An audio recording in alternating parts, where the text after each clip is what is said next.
Imagine standing in a village where children fetch water from muddy rivers, while just a few miles offshore, oil rigs pump out enough crude oil to rival Kuwait, a country smaller than Maine, where the average citizen survives on a few dollars a day, yet its leaders quietly rank among the world's billionaires. A land where oil gushed so fast it created one of the biggest booms in modern history and one of the deepest betrayals. By 2004, Equatorial Guinea's GDP per capita exceeded $30,000, higher than most European nations. Yet today, if you walk through its villages, you'll find crumbling schools and underfunded hospitals. So where did the money go? Who controls this empire of hidden wealth? And how can a nation be so rich, yet so poor?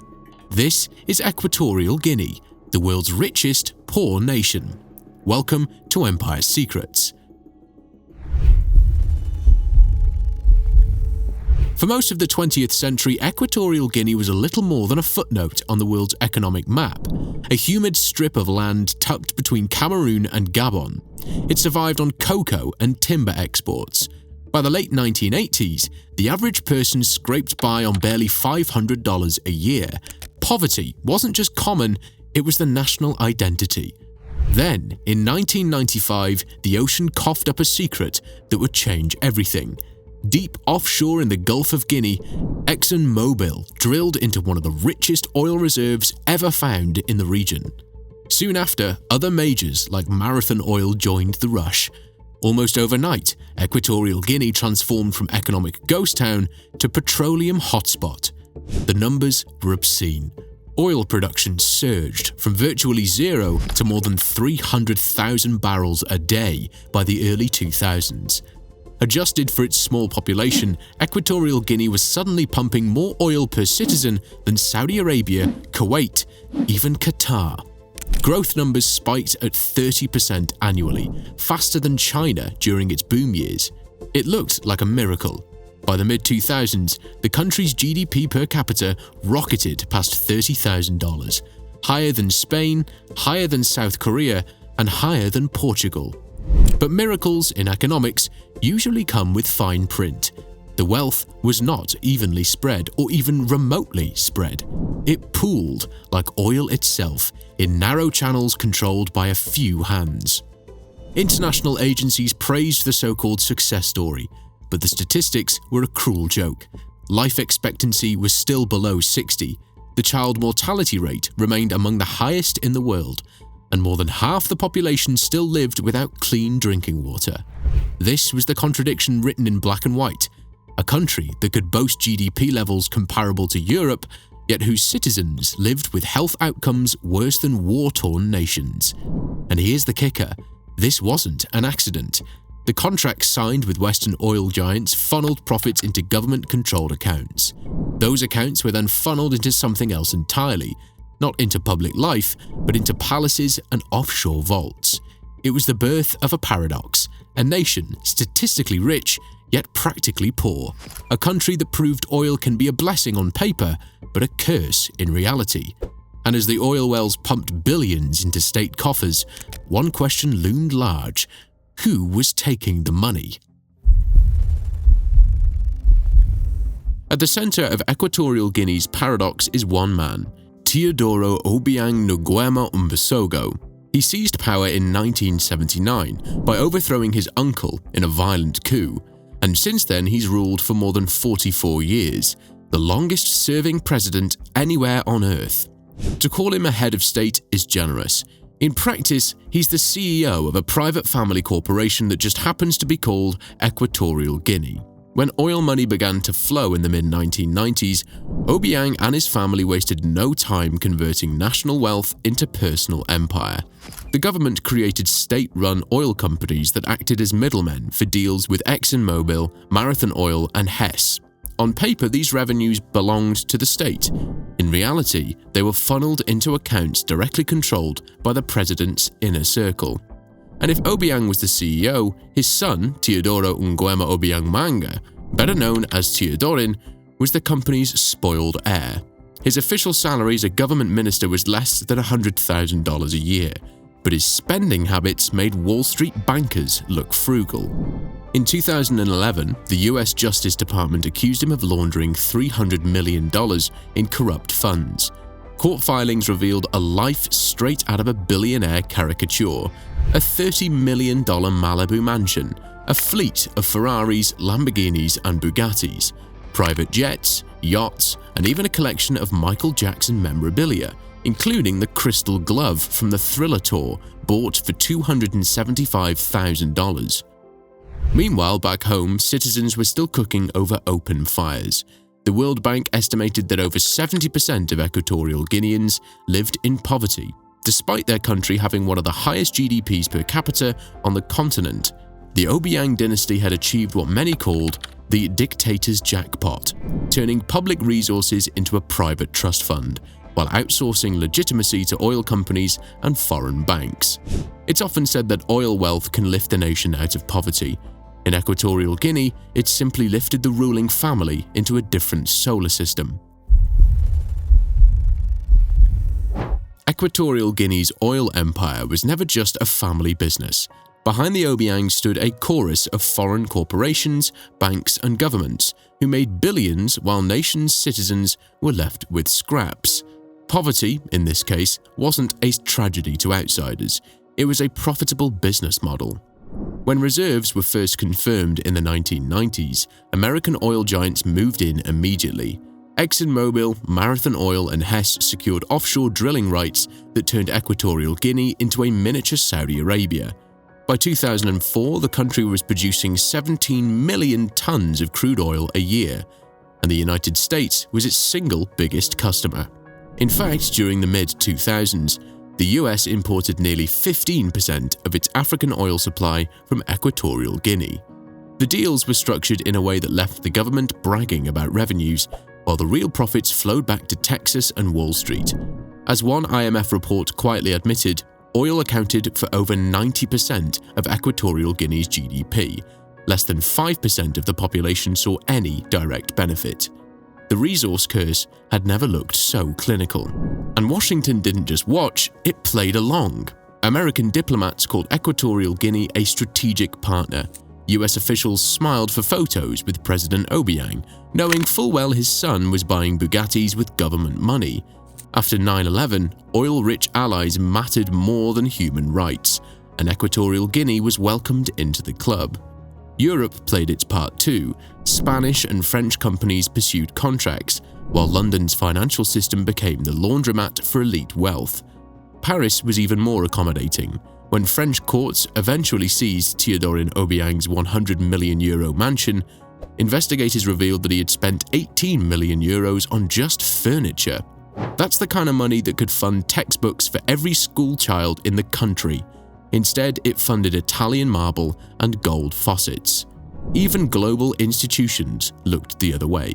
The World Bank and IMF praised Equatorial Guinea's GDP boom, printing glossy reports that celebrated growth rates without acknowledging that the average citizen was still boiling water over charcoal fires.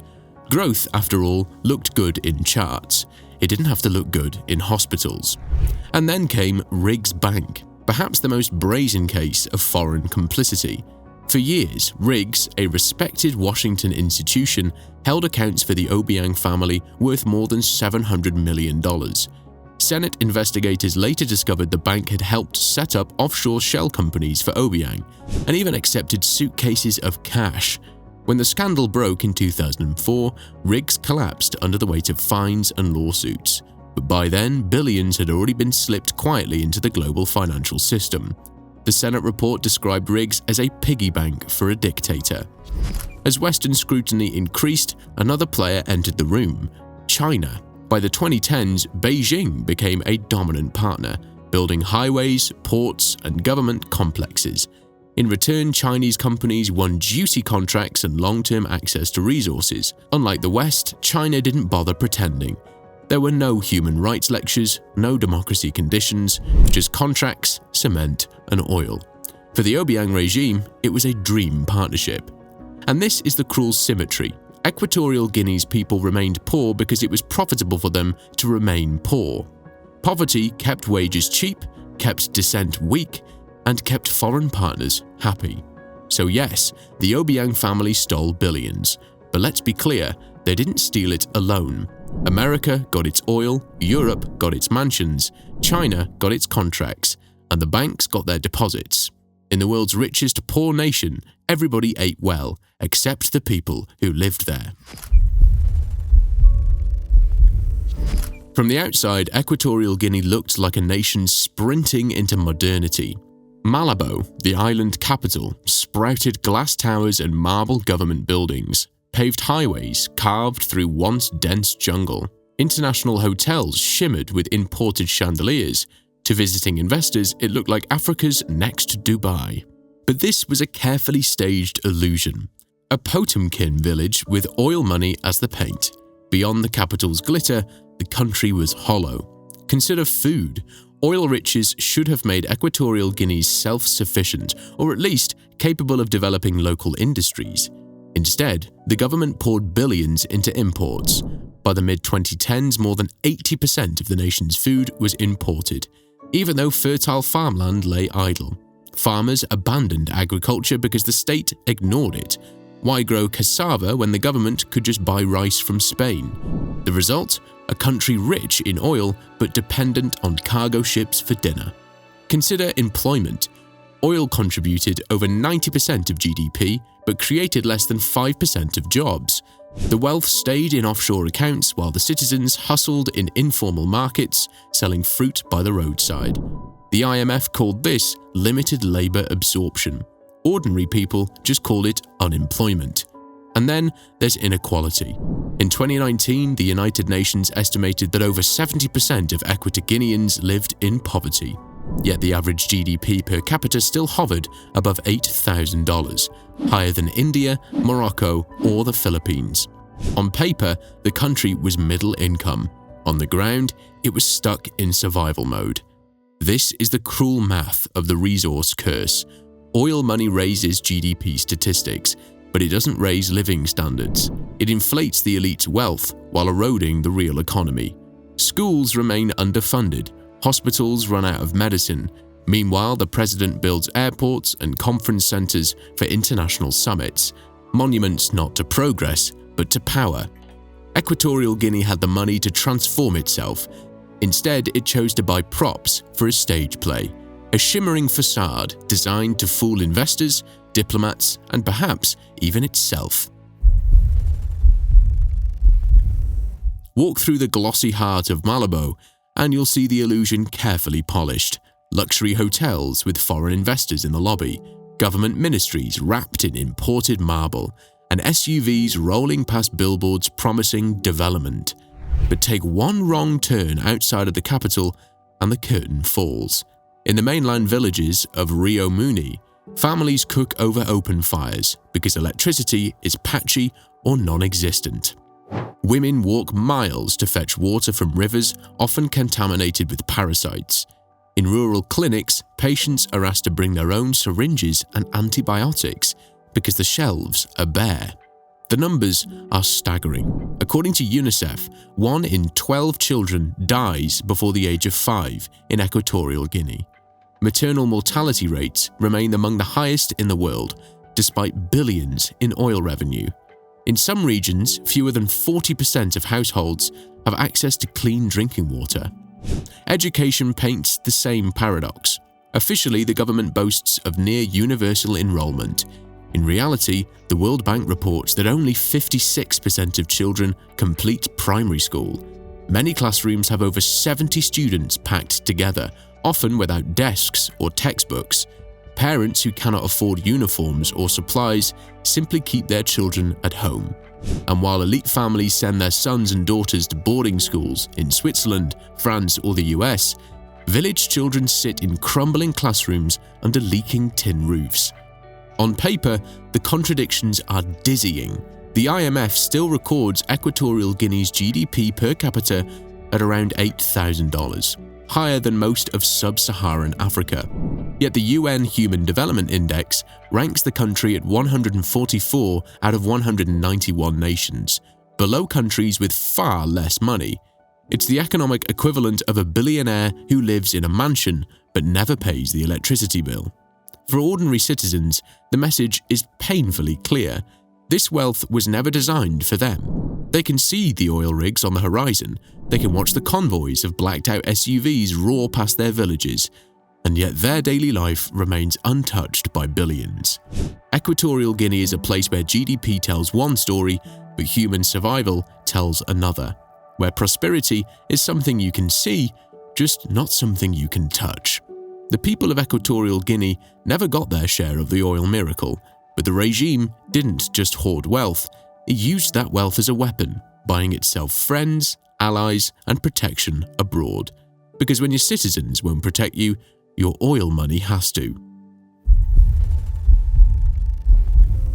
If oil turned the Obiangs into billionaires, it also turned Equatorial Guinea into something more dangerous. Untouchable, because in global politics, human rights are negotiable, but crude oil is not. From the late 1990s onwards, the regime discovered the power of oil diplomacy. By controlling the spigot, you could buy allies, silence critics, and project influence far beyond its size. For Washington, Equatorial Guinea was a godsend. After 9/11, the US was desperate to reduce dependence on Middle Eastern oil. Malibu quickly became a strategic partner, with American companies controlling most of the offshore rigs. At its peak, US imports of Equatorial Guinean oil reached 80,000 barrels a day. That's why, even as US reports flagged corruption and repression, senior officials continued shaking Obiang's hand. As one analyst quipped, "Human rights don't run refineries, oil does." Europe played its part too. Spain, the former colonial ruler, stayed close to protect business interests. France, through companies like Total, expanded its reach, while Parisian courts spent years politely chasing Teodorin's luxury assets. Even London looked away, letting Equatorial elites quietly park fortunes in its banks and real estate.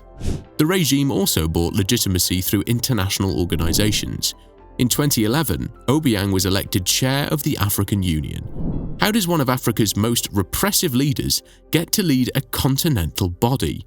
Simple: oil money, generous aid packages, and quiet deals behind closed doors. He hosted summits, sponsored conferences, and wrote checks to development funds, transforming ill-gotten oil profits into political capital.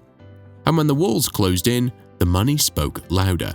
When French prosecutors convicted Teodorin in 2017 of corruption and seized his Paris mansion, the Equatorial government responded by making him vice president. It was a shield against prosecution, a diplomatic get-out-of-jail-free card. And astonishingly, it worked. International partners continued to deal with him as though nothing had happened. This is oil's hidden function. It's not just a resource, it's an insurance policy. Oil paid for allies. Oil bought silence. Oil turned a family dictatorship into a respected partner in international diplomacy. But here's the flaw in the plan. Oil wells don't last forever, and as Equatorial Guinea's production declines, the empire that oil built is starting to crumble. The question now is simple. What happens to the world's richest poor nation when the oil runs dry? By the late 2010s, production had peaked at more than 350,000 barrels a day. Today, output has fallen to less than 90,000 barrels per day, a collapse of nearly 75% in just over a decade. Proven reserves, once thought to last generations, are shrinking fast. Analysts at the IMF now warn that the country's oil fields could be commercially exhausted within the next 10 years. The crash is already visible. Government revenues have plunged, infrastructure projects are stalling, and foreign companies are pulling out. Debt, once negligible, has ballooned to more than 45% of GDP. The IMF bluntly calls Equatorial Guinea's fiscal situation unsustainable. That's economists speak for "the party's over." And here lies the final paradox. The billions earned during the boom years could have built a diversified economy. Agriculture, fisheries, tourism, all were ignored. Instead, Equatorial Guinea built ghost assets, empty airports, deserted highways, and an unfinished capital city in the jungle. Oyala was meant to be the next Brasilia. Today, it's a $10 billion monument to hubris, with 6-lane roads leading to nowhere. A ghost city for a ghost economy. For ordinary citizens, the decline has been brutal. With no local industries, the country still imports most of its food. When oil revenues shrank, so did the government's ability to pay. Malnutrition has risen. Clinics, once underfunded, are now collapsing entirely. For many Equatorial, the oil boom feels like a cruel joke. Wealth that came, paraded itself in marble and gold, and then left them poorer than before. The regime's answer has been to double down on oil diplomacy. In recent years, Equatorial Guinea has offered gas fields and new drilling blocks to China, Russia, and smaller American firms. They're trying to stretch the illusion just a little longer, but the clock is ticking. The wells are drying, and the world is moving toward renewable energy. The question is no longer how much money did Equatorial Guinea make, it's what happens to a nation when the music stops, and the oil can no longer buy silence. Because here's the brutal truth. Equatorial Guinea is not just facing an economic cliff, it's facing the collapse of an entire system built on oil wealth and international complicity. When the oil dries up, so does the regime's power, and unless something changes, the country may be left with nothing but empty palaces, unpaid debts, and a generation asking where their future went. Equatorial Guinea could have been Africa's success story, a Norway with palm trees. Instead, it became the world's richest poor nation, a mirage of prosperity hiding a desert of inequality. Oil made it rich on paper, but poor in reality. And when the last barrel is gone, the empire built on black gold may vanish just as quickly. So how can a nation be both rich and poor at the same time? Equatorial Guinea shows us. It happens when oil becomes power. It happens when money becomes concentrated in the hands of a dynasty. It happens when the world looks away because profits are too sweet to resist. This is not just an African story, it's a global warning. Wealth without accountability isn't wealth at all, it's a mirage. This was Empire Secrets, and if you want to keep uncovering the hidden empires shaping our world, subscribe now. I hope you enjoyed the video, guys, and see you in the next one. Your desire, your empire.